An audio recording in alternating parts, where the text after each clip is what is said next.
To say it's an honor and privilege to stand here today in front of all of you is an underestimate.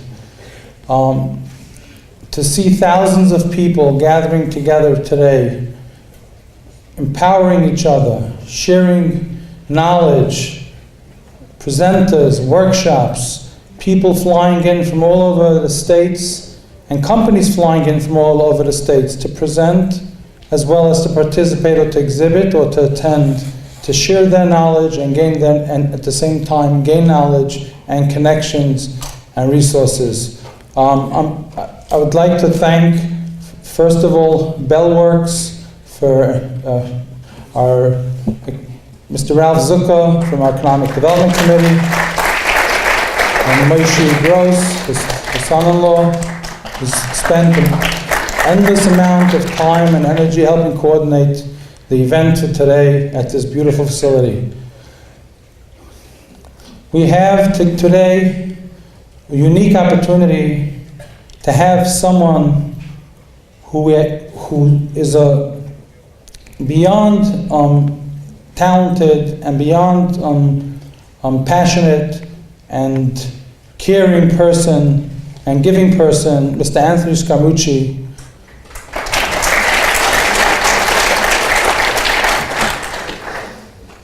The former White House communication director, who is our sponsor of today's event, that helped us subsidize everything to be able to service everyone here today.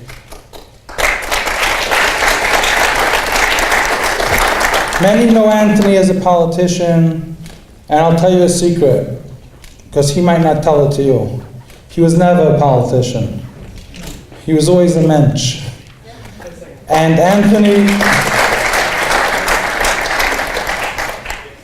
Anthony supported the president and got more and more involved until he ended up even willing to sell his company because he had a conflict of interest of joining the White House. Because he cared about the American people's interest, he cared about our interest. And trust me, to bring him out of today, maybe anyone wants to call him and see if he'll come out. It's not easy even to catch him. His time is valuable, his passion is valuable, and his message is valuable. Now, Anthony brought himself up. He's not a rich kid, and no one should get insulted, but when I network a lot, whenever I speak to people, I tell them, I hate rich kids. They just think they get it, and they don't.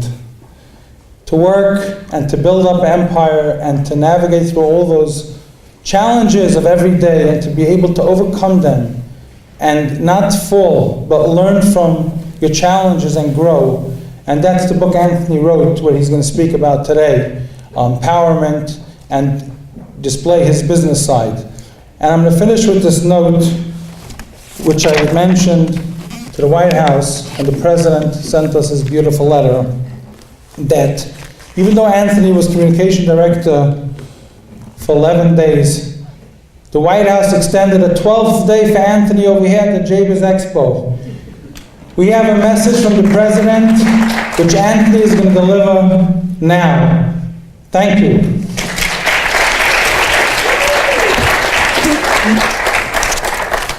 Duty, thank you. Thank you very much. I'm going to read the letter, and then I'll talk about whatever you guys want to talk about. But let me read the letter first. I send my greetings to those gathered for the 2018 J-Biz Expo, hosted by the Orthodox Jewish Chamber of Commerce and the Parnassah Network. Did I pronounce that right? Yeah. Not bad for a goy, right? You see that? Okay. This annual event is a unique opportunity for business professionals to exhibit their products, services, and innovative ideas. Through these efforts, you will forge new partnerships, cultivate a greater sense of community, and contribute to our thriving American economy. When American businesses are encouraged to grow and entrepreneurs are inspired to follow their dreams, there's no limit to what our country can achieve. As you gather in this spirit, Melania and I send our best wishes for a successful event. Donald J. Trump, President of the United States.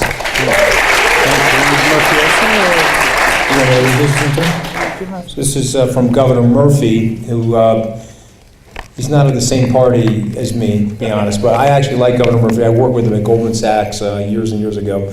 Dear friends, I consider it an honor and a privilege to be a part of commemorating this year's annual J-Biz Expo hosted by the Orthodox Jewish Chamber of Commerce.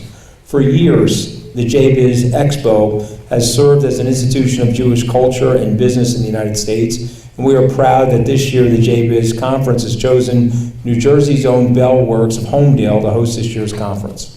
As New Jerseyans, we take pride in the fact that our state stands as a beacon for business, and we welcome the J-Biz Expo participants as today's events is the perfect opportunity to meet and network with other business owners, managers, and executives alike. We hope that this year's conference will highlight not only the accomplishments of the Orthodox Jewish community around the world, but also the fertile business landscape that New Jersey embodies. I also wanted to take this time to thank Duvi Honig for all that he has done to enhance opportunities for not only the Jewish community, but for the entire business community here in New Jersey. He's truly an exemplary of the greatness that we are so fortunate to have characterized the Garden State. Best wishes for a memorable and successful event. We look forward to bearing witness to the success of this year's Expo, and may it bring great success to you, your organizations, and our state alike. My very best, Philip D. Murphy, Governor of New Jersey. Thank you. All right. Thank you. So I thought what I would do, you look like a much friendlier group than the White House press corps. So what I thought I would do, well, there's a couple of White House press corps. I'm going to walk around. I'm going to do everything you would expect me to do. And I'm going to also talk with my hands because I'm Italian, okay? So, but what I want to say is I want to talk a little bit about entrepreneurship, a little bit about our economy, and then I'm going to take questions. And so, but the first thing I want to tell you is that the Science Times is one of my favorite things. Even though the president calls the New York Times the failing New York Times, it makes me laugh when he says that. The great irony behind him calling it the failing New York Times, that's the first thing he reads in the morning on top of the New York Post. Because it's his hometown paper, and so he's always going through the New York Times. But on Tuesdays, in the Science Times section, which is one of my favorite sections, there's a great article today on the way New York, parts of New Jersey, and all of Long Island were created. And so I don't know if you saw that article today, but basically the area that I grew up in on Long Island is a deposit from the last ice age. And so as that glacier receded, it created Long Island, Block Island, Plum Island, the elbow of Cape Cod, Nantucket, and Martha's Vineyard. And it left in the peninsula of Port Washington, the town I grew up in, the largest area of unexcavated granular sand in North America. And so that was the glacier crushing literally the Catskills. Many geologists think the Catskills were larger than the Himalaya mountains where Mount Everest is. And they were chopped down by the glacier, and when they receded, they created all this landmass down here, which is our beautiful area, the greater New York area. But that town I grew up in, there was a sand embankment there, and it took Italian, Irish, and Welsh immigrants 95 years to mine out that sand. And so my dad, who grew up in northeastern Pennsylvania in a coal mining town, my grandfather unfortunately didn't have a lot of money, and he encouraged his sons to leave northeastern Pennsylvania and the coal mines to go out to Long Island and mine sand.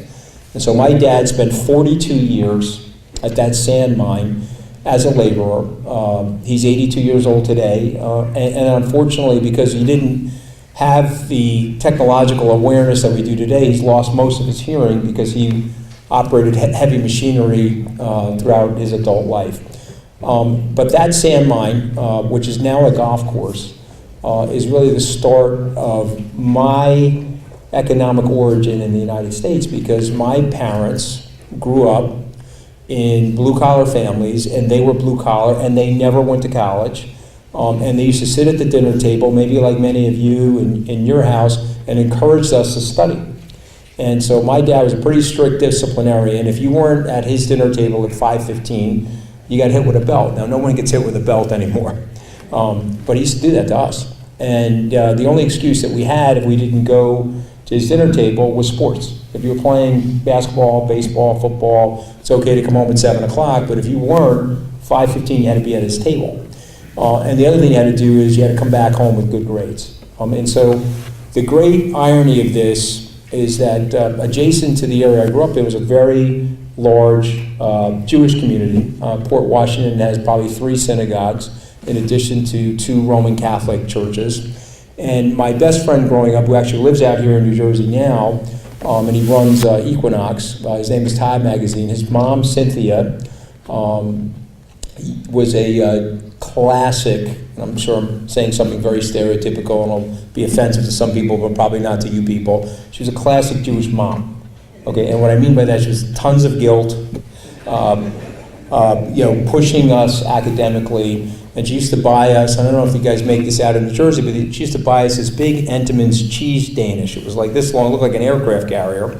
And she used to sit it on the table and she said, okay, you can eat the entire cheese Danish, but you have to study.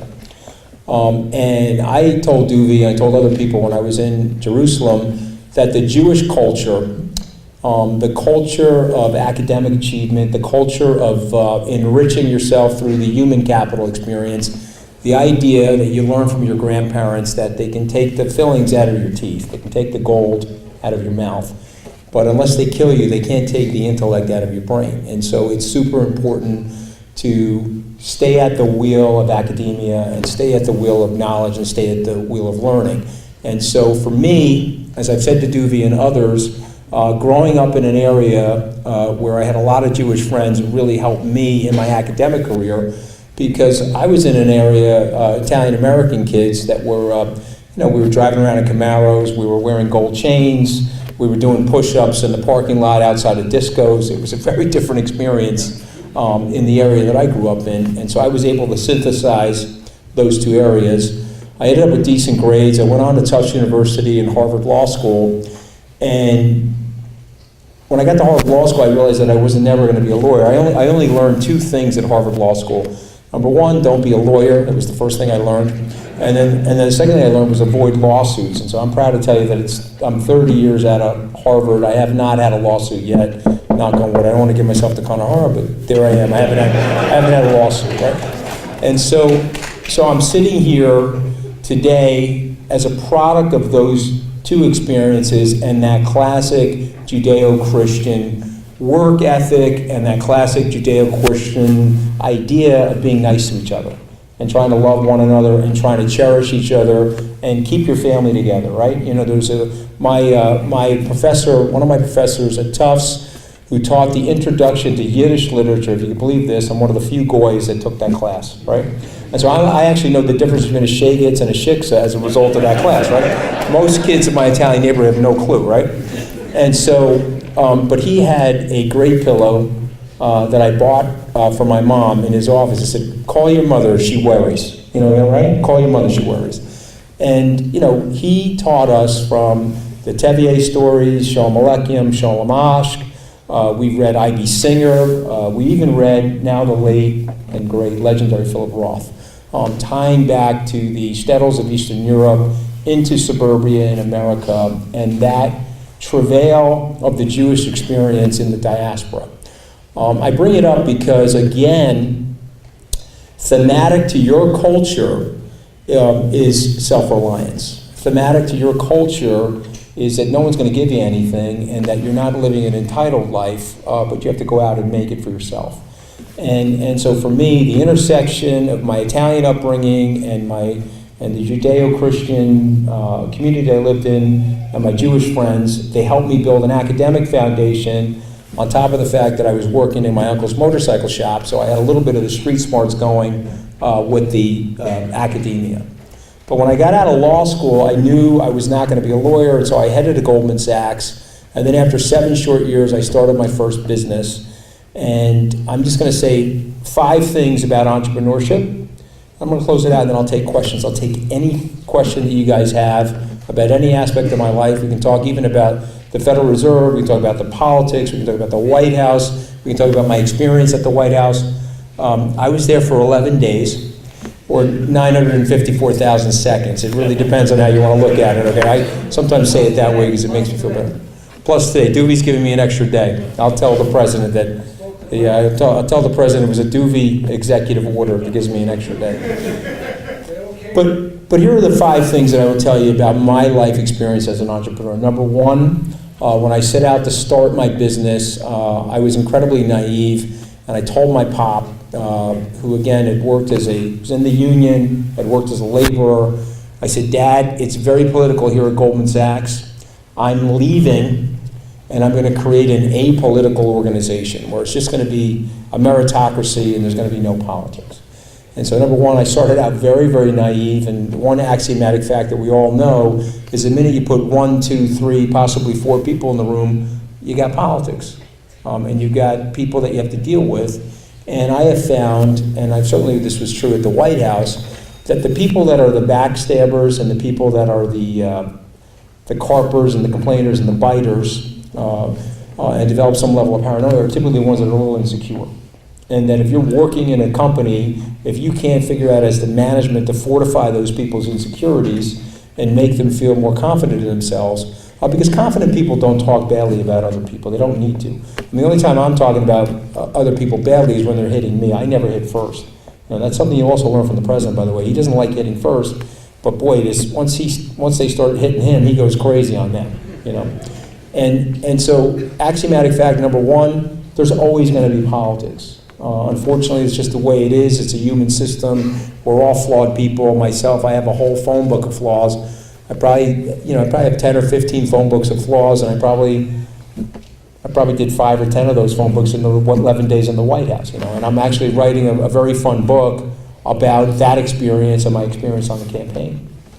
Number 2, when you're setting out in business, you think that everything's going to go right, and you also are halfway smart, so you think there's a few things that are going to go wrong. Maybe you're anticipating 10 or 12, 15, maybe 1,000 things. Maybe you think 1,000 things will go wrong. But what ends up happening is a million things go wrong. You know that. You're all entrepreneurs, and so you're setting out, and it's like what Mike Tyson said, everybody's got a great plan until they get punched in the face. And then once they're punched in the face, they have to adjust their plan, they have to adapt their plan. And so the second axiomatic fact is that if you're not ready for that, you can't have your own business, because it's a guarantee that no matter what's going on, something will go wrong. And I'll just tell you this quick story. I left Lehman Brothers in 2005. I'd sold my first company to Neuberger Berman, which got bought by Lehman Brothers.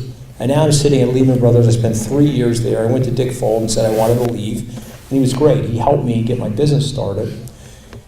And if you had said to me, if I had gone to a fortune teller and I had said, okay, here's what's going to happen. You're going to start Skybridge Capital in 2005. You're going to leave Lehman Brothers, which was a $28 billion market cap at the time. And then by 2008, September, Lehman Brothers is going to go out of business, the largest bankruptcy in U.S. history. But lowly Skybridge Capital, who I thought was going to be no bridge capital or the blown up bridge capital during the crisis, is going to end up as the 10th largest fund of funds in the United States, if not the world. I would have told you that's a very, very improbable story. And so things happen, you have to adapt to those things, and you have to be comfortable in that adaptation. Number 3, if you like status, and you like talking about yourself at a cocktail party, it's probably not the best thing to be an entrepreneur. Because what I have found in my life is that you can be successful as an entrepreneur, but in the process of on your way to being successful, it feels pretty crummy a lot of the times, because you are always up against it. You're trying to make payroll. You're trying to adjust yourself to the world of regulation, governmental regulation. You're adjusting yourself to so many different things. You will find yourself sometimes behind the 8 ball in your life. And so I tell my friends, I remember when I left Goldman Sachs and started my first business, a couple of my friends came to see me. They were at Goldman Sachs, and they said, wow, this is great. You're starting your own business. It looks so exciting to me. I want to start my own business too. And I said, okay, you do? Great. I said, let me show you my summer home. I want to show you my summer home. They said, well, what do you mean? I said, well, come with me. I walked down the hall to my little tiny office, and I opened the door to my server stack. And there was about $700,000. At that time, it was a lot of money. It was 1999. There was $700,000 worth of servers in there to help us with the electronic trading that we were doing in our trading business. And I turned to the gentleman from Goldman, I said, if you are willing to put your summer home in this closet and in these servers, then you can do this for a living. But if you're not willing to do that, you can't leave. And so axiomatic fact number 3, you got to feel good about yourself no matter what, and it doesn't mean necessarily at a cocktail party. You just have to be internally accepting the journey of your life as an entrepreneur. Number 4, and I think this is super, super important. When I'm talking about management, and I'm talking about my firm, the use of pronouns is the most important thing that you can think about. And so I tell my staff it's we and our, it's not me and mine. We're doing this together. People work with me, they don't necessarily work for me. That's not to say that I'm not going to make the decision at the end of the day, because you can't have too many chefs in the same kitchen. But I tell my firm, I want my firm to think about it as a collaboration. And so there's a couple of things that I did right away when I started my first firm is I figured out that people are always stressed out about their health care. So I made the decision that Skybridge and even Oscar Capital, my first firm, would pay 100% of the health care for our employees. Second decision I made, because basically Jews and Italians do this sort of thing, I was feeding everybody. Okay, I mean, so I had breakfast, lunch, and dinner at the firm. I had an espresso bar. I even had one of those cold brew kegs. And we had a kegerator in the front lobby, and I had everybody cracked out a little bit from that. But the point being is you wanted to make people feel at home. You wanted to make them feel part of something. And then the last thing I did was I maxed out everybody on their 401ks, the maximum allowable by law as it related to profit sharing, because I always thought about it from the bottom to the top. If I hired somebody for $60,000 or $70,000 to be my receptionist and they had a family of 4, I wanted to make sure they didn't have to worry about their health care. And I wanted to make sure that the firm was smart enough and profitable enough to put some money away each year for them for their retirement. Because what we find about most people is they don't really think about their retirement until the last minute. So axiomatic fact number 4, you got to take care of your employees. You got to make sure that they feel empowered, and they got to make sure that they're part of you. The last point that I'm going to make is about ethics and integrity. You know, I've been on Wall Street for 30 years. I've never had a lawsuit, and I've never had a violation on my securities license or my ADV Part 1 or Part 2. One of the main reasons for that is I've never had a personal account. I viewed it as my money had to be inside my fund alongside of my fellow shareholders, where I was eating my own cooking alongside of them, and there would be no funny business as it related to me. But if you worked in my firm, whether you were a receptionist or you were a trader or you were an asset allocator, whatever position you had in my firm, you got one big lecture from me, and that was about my dad. I would sit down with you in my office and I would say, okay, you want to work at Skybridge? And the person would say, yes. Okay, so let me tell you a story about my dad. My dad, for 42 years, got up at 4 o'clock in the morning. Didn't matter what the weather was. My mom put his lunch pail together at night, put it in the refrigerator, and for 42 years, he climbed out of bed at 4:10 in the morning, got himself dressed, took the lunch pail out of the refrigerator, and drove himself to work. And he worked an 8-9-hour day, and if there was an economic expansion going on, God willing, he worked a 12-hour day, and sometimes he worked a 14-hour day. And he worked outside. At Skybridge Capital, there are no heavy lifting. You're indoors, you're out of direct sunlight, and you're getting a free meal. But that wasn't the case for my father. And so my dad gave me my last name clean. And so you're not going to do anything here at Skybridge that's going to besmirch my father's reputation. You're just not going to do that, okay? They can call us stupid, God forbid. We could buy something, a security. We could buy, let's say, Apple at 10 and it goes to 5, and you can call us stupid. That's fine. But you're never going to be able to call us unethical. And so you got to make a commitment to me right here, right now, that you're going to remember this story for your whole career, but certainly for the time that you're here at Skybridge. We're doing nothing inside this firm ever to impugn the reputation of my father, who I watched for 42 straight years work tirelessly on his behalf and his family. And I know you guys feel the same way about your families. And the last thing I want to say, and I'll take any question, is that whatever you're doing, and you know this from the Torah, and you know this from your lives, You got to do it with the highest level of integrity, and you got to do it with the highest level of recognizing that you're handling yourself in the most ethical and most appropriate way. Couldn't be more important to me. I know it's super important to you, and after 30 years in business, it served our business very well, and it frankly served me well in the White House, because at the end of the day, it didn't matter to me whether I kept my job or I didn't keep my job. I could care less. The things that mattered to me was I was loyal to the president, and I was calling balls and strikes as I saw them. And of course, I made a mistake. Somebody that I trusted, whose father actually worked with my dad at the same construction site, is the one that ran to CNN with the recording of the phone call that him and I were having. And I was too salty and too colloquial with him on the phone, and that's my fault. I own that. I'm not blaming anybody else for that. And so when John Kelly decided that it was time for me to leave the White House as a result of that, no problem. That doesn't mean I'm going to break my loyalty, though, from the president. He's doing an amazing job in so many different ways, and he's up against it with enough different people. He doesn't need another negative voice out there, and so I'm out here to support him. But what I will say to you, thank you. But I appreciate that, because you have no idea the incoming, from the different various groups, But we got to stick together, and it's super important to me that I'm out there supporting them. And it's super important to me that I stay in that line, in that zone of ethics and integrity. And so with that, I'll take any question you guys have. Yes, sir. Anthony, nice to see you again. Oh, yeah. How are you? I'm great. Good.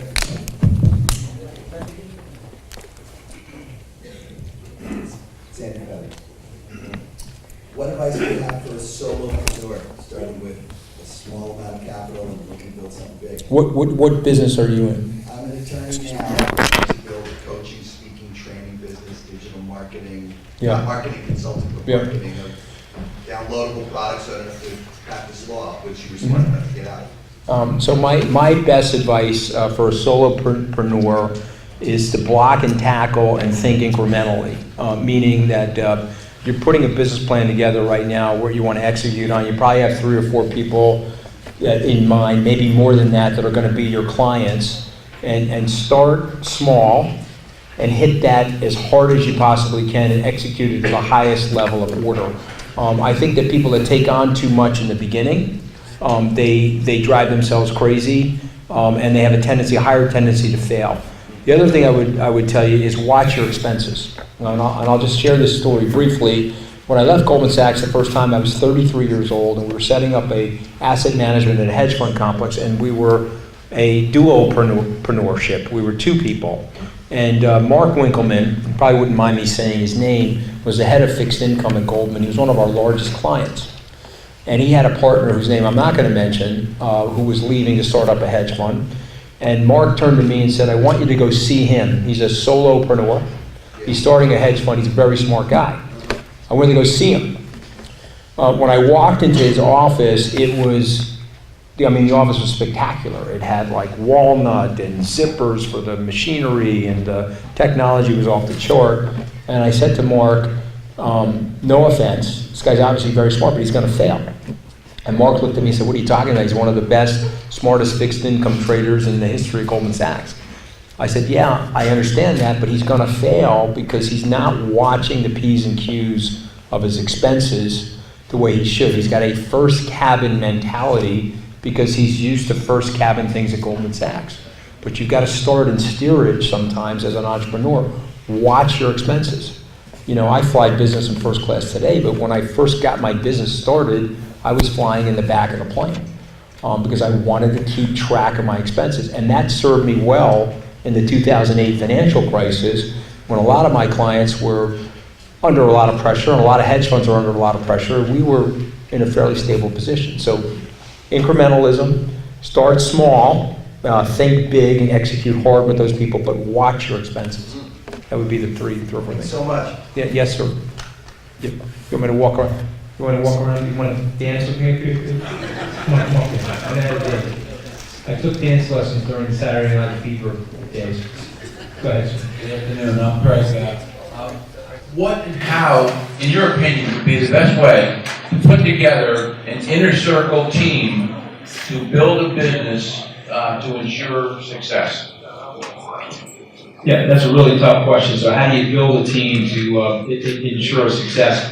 The bad news from my life experience, I've started 2 companies, and I've had very high rates of turnover in the beginning. And when I talk to people like Eric Schmidt or Larry Page, Mark Zuckerberg, even Jeff Bezos, they all have the same comment. Michael Dell once said to me that, you may not remember this, but there were 2,000 mail-order computer companies in the late 80s, early 90s. And Gateway Computer was probably Michael Dell's stiffest competitor at that time.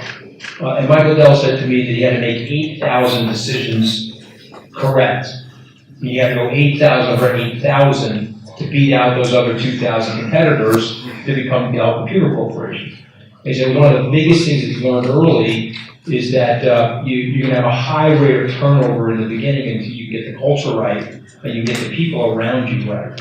That's one of the things that, when I'm asked about this on TV, well, the president has a high rate of turnover in his staff. Well, he's an entrepreneur. And so entrepreneurs, is his first or second year on that job, he's going to turn people over more aggressively than a typical politician. It's quite challenging to find an inner circle of people who have the knowledge, experience, and talent, and you can trust to kind of like help build something, and it's challenging to find those people. I would say it's a challenge to find those people. But once you find those people, I would say that the number one thing that you have to do is you got to keep them. And you have to figure out a way to incentivize and motivate them. I always say to people that are working for me, if you want a job, you cannot work here. We're on a mission. It's very different from a job. We're taking a purpose. What's the concept of our business? Our business was, I was sitting there and saying, okay, how do I deliver hedge fund returns, which if they're in the very, very good hedge fund managers, despite what the press is saying, there's $3 trillion in the hedge fund community for a reason. You're developing a reasonably high rate of return by taking on less risk and demonstrating less volatility. And so there's room in clients' portfolios for a product like that. And one of the things that I found, because I grew up in a blue-collar family in the middle class, I was always upset at the fact that hedge funds were always an opportunity for high net worth individuals and for big institutions, but really not in the mass market. And so I used my legal background and created a product where our hedge fund, Skybridge Capital, has a $25,000 minimum. And so you still have to have an investment accreditation where you have to have $200,000 of earnings or $1 million of net worth to get into it, but we're now able to market that to a mass affluent group of people. Now, I like to tell people I want to be the hedge fund manager for every dentist in America. You have $1 million in net worth, you have $50,000 with us, you feel pretty safe. That's a mission. That's not a job. Right. And so you got to find people that want a mission and not a job. Thank you. Yes, sir. It's a similar question about building a business. In Michael Gerber's book, he described that most businesses are started by technicians having an entrepreneurial secret, right? A guy's a good dentist, a guy's a good videographer, a guy's a good technician at something. A guy's a good technician at something. But then you got to get to turn it into a business. What's the recipe? Is it a salesperson? Is it a partnership? Is it going after a really big client in order to have money to be able to afford people?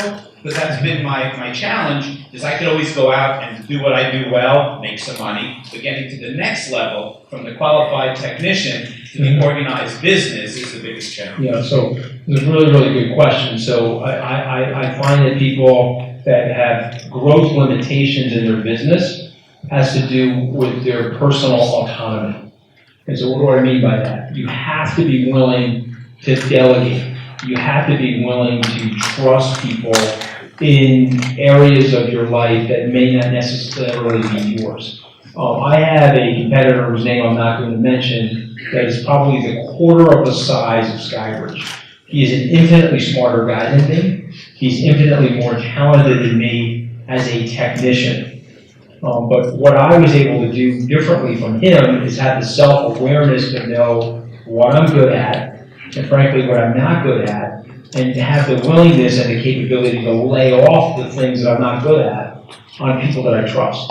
And yes, granted, they will disappoint you. Granted, you will find some nefarious people that do the wrong thing by you. But the nickname for this gentleman that I'm referring to is called the bottleneck in his own company. Because every single decision bottlenecks down to him.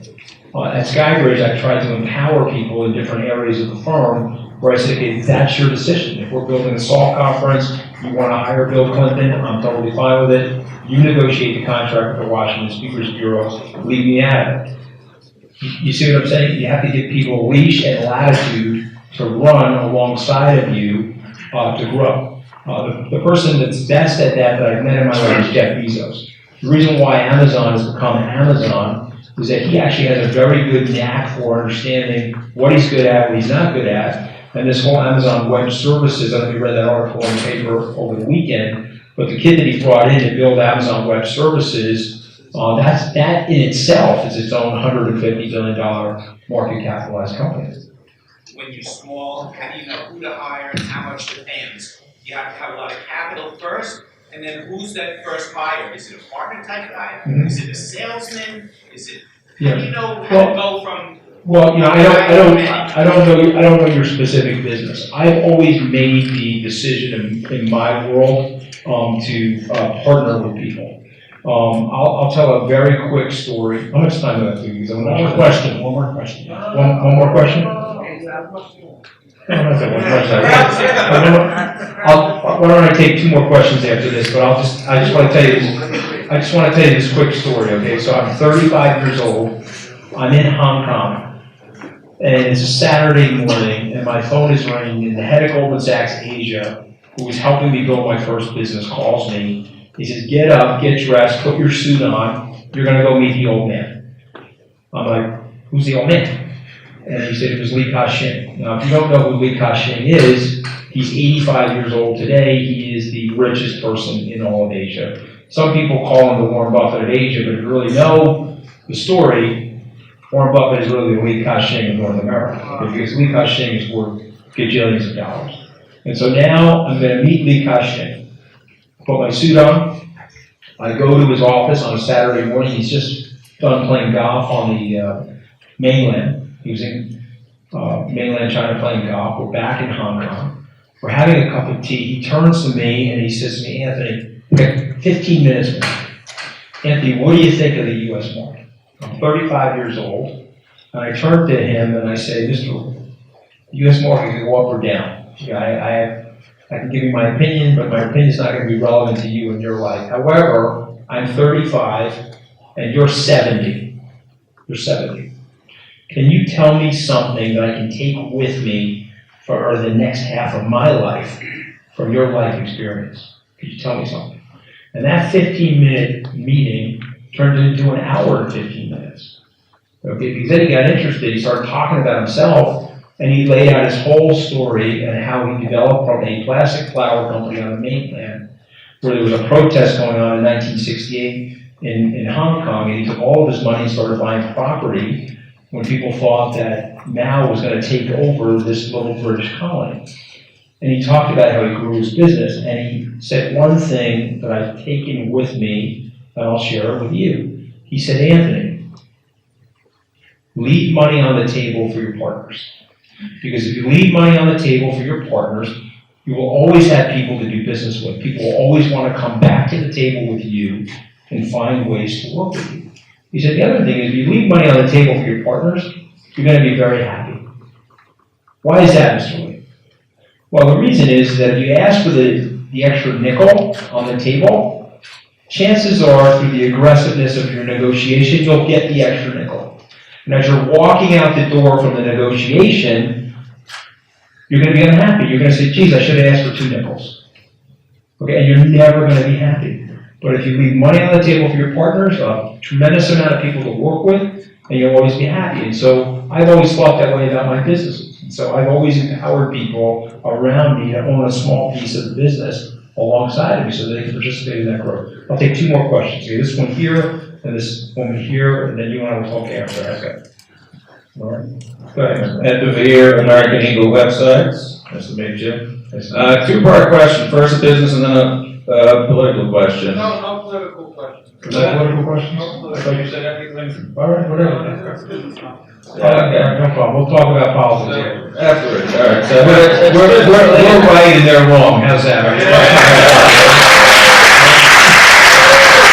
know it's true, though. That's much better. So when you were first introduced to America, there was a press conference. You came up with you are very charismatic, high confidence. As far as business talking, what would you advise? Is that something that you're born with? Is that something you get nervous when you're speaking in front of people? That's a good question. So, I think you are, I'll answer it very honestly. I think you're born with a little bit of it, and I think you can develop it. And so, when I was 21 years old, somebody gave me, for the first time in my life, a copy of Warren Buffett's annual report from Berkshire Hathaway. So I was an economics major at Tufts, and it was the first time I was reading his annual report. I said, okay, this guy's a fascinating guy. I want to read more about him. And then I read an article in Fortune magazine that he took the Dale Carnegie course on public speaking. And I said to myself, wow, Warren Buffett, one of the richest, most successful people in the world, made time for himself to take the Dale Carnegie course in public speaking. And so I was 22 years old, and I enrolled in the Dale Carnegie course for public speaking.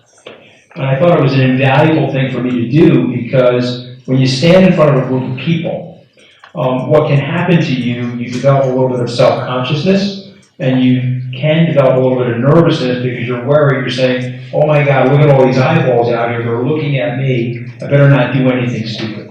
And so one thing a course of public speaking can do for you is it can teach you how to calm yourself down. Now, my daughter is a professional singer now. She just graduated from Brown University. And when she was 12 years old, I put her at Shea Stadium, and I made her sing the national anthem at Shea Stadium. 55,000 people, July 8th, 2008. Johan Santana was pitching, I remember the whole day, right? And so I've got a great picture in my office of Tony La Russa, who's managing the Cardinals, standing behind my daughter as she's at home plate at the age of 12. And I made Tony sign this for me and give it to her. She's singing the national anthem. And she said, Dad, I can't do this. I've got so much stage fright. I've got so much anxiety. There's 55,000 people here. What am I going to do? And I said, okay, Amelia, listen to me. What you're going to do, you're going to remember this about your life. If you and I are right here, right now, and nobody else is in this room, we can have a conversation. And you're totally comfortable with me, and I'm totally comfortable with you. And what you have to remember is you're having a one-person conversation where you're singing for one person 50,000 times. And if you can dial yourself into that feeling, then you're great on television, you'll be fine in public speaking, you'll be fine in front of anybody in any situation. And so she walked the home plate, she sang beautifully, thank God. Thank God. Pressure, right? And she comes off the stage, and she said, I did it, I can't believe I did it. And then I turned to her, okay, so now every time you stand on a stage, you're going to be with less people than 55,000 people. And you should be able to do this.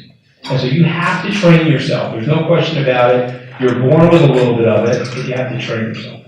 Is that a Quick follow-up. It's not political, but what advice did you give Donald Trump, which he followed and he still follows, that you see through TV? Just with your confidence that you... What advice did I give him? Yeah. Well, he don't listen to anybody, right? What advice did you listen to that you gave him that he, in your short time in the White Hey, House? not really. He doesn't really listen to anybody. I swear to God, right? So, he'll probably not supposed to swear, right? It's an Orthodox community, I take it back. But like, at the end of the day, he's run his own system to his own drum. There's only one way to influence the president. And don't forget, I said this. I'm actually writing about this in my book. The other way to influence the president is if he's saying something to you and he's educating you on his thought process. If you turn to him and say, okay, wait a minute, Mr. President, I get where you're going with this and you're expecting outcome A. I understand why you're expecting outcome A, but I think there's only a 20% chance that outcome A is going to happen. It's more likely that outcome B will happen, and here's why. And then when he's assessing those two outcomes, if he believes probabilistically that you may be right about what you're saying, he will change his mind. But that's the only time he'll do it. And that's been my life experience with him, and I've known him for 2 decades. I'm going to take your question, then I'm going to walk off the stage. Thanks. Gladys Salazar, Phoenix Fund Advisors. My question to you is, what advice would you give women when we have a clash of two parties? One is the family, friends, colleagues who really don't believe in us and are trying to shut us down, and that we know we're 100% sure that we have a tremendous product and value to sell out there, and that we don't have the support from those whom we love and are close to. Mm-hmm. Yeah. What advice would you give to them? Well, I could have ended on that last question, right? That would have been very good for me, right? No, I think it's a very good question. And so, I mean, here's what I would say to you is that when you think about life, okay, and this is very true about the Jewish people in general, and it's very true about each of us individually. Like the greatest minority in the world is the individual. Now, nobody asked me today, why have I been such an ardent supporter of Israel, or why am I so close to the Jewish community? No one asked me that, but I'm going to answer that first, and it ties back to your question, okay? If you really understand the liberties that we have in our country, and you really understand the evolution of Western-style democracy and the canon of Western law that has allowed you to have the individual expression that you have today, it goes right back to the foundation stone, and it goes right back to Judaism, and it goes back to the Torah. If you really thread the line from the Ten Commandments back into the Torah, and you look at the evolution of the Western canon of individual liberty, it primarily starts with monotheism. Frankly, all of your science comes from that idea of monotheism. You really didn't see a major technological change in the world until we started believing in one God. But if you step back and you think about your individual rights, think about your religion for a second, it does come from Judaism. Secondarily, when you think about the Jews as a class of people, you guys tell me, are there 14 million Jews in the world now? I don't know what the number is, 14 million? I think, how many, 16? 15. But I think the high water mark was 17 or 18 for the Holocaust. Is that fair to say? Okay, so if you think about the Jewish community, you've got 7 billion people. And you've got 17 million that are actually part of the Jewish faith. And yet they have survived every empire. They survived the Holocaust. They've survived through any possible scenario that you can come up with in 5,500 years. And so in the United States, which I believe is, as Lincoln said, the last best hope for mankind, because of its multiple ethnic diversity, because it's a melting pot for society, and it should be a safe haven for all. The United States represents that beacon of individual liberty.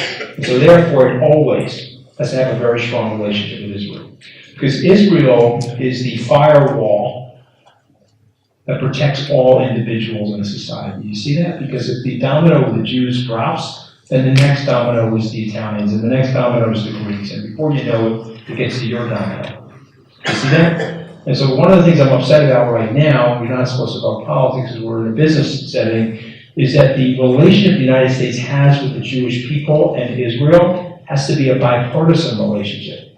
But I'm upset now because the Obama administration, and if you're Democrats here, don't be mad at me, but the Obama administration turned its back on the concept of that bipartisan spirit that was started with Harry Truman.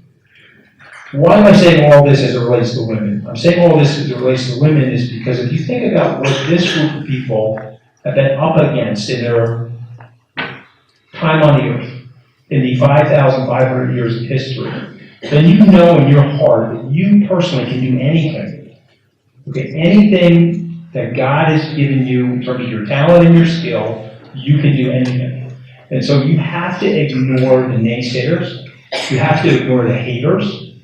You have to ignore the social resistance that you personally may be feeling to achieve your goals. You have to do that. If you don't think I've had social resistance or different situations in my life, I'm telling you I have. By the way, when I got fired, they rolled me in broken glass.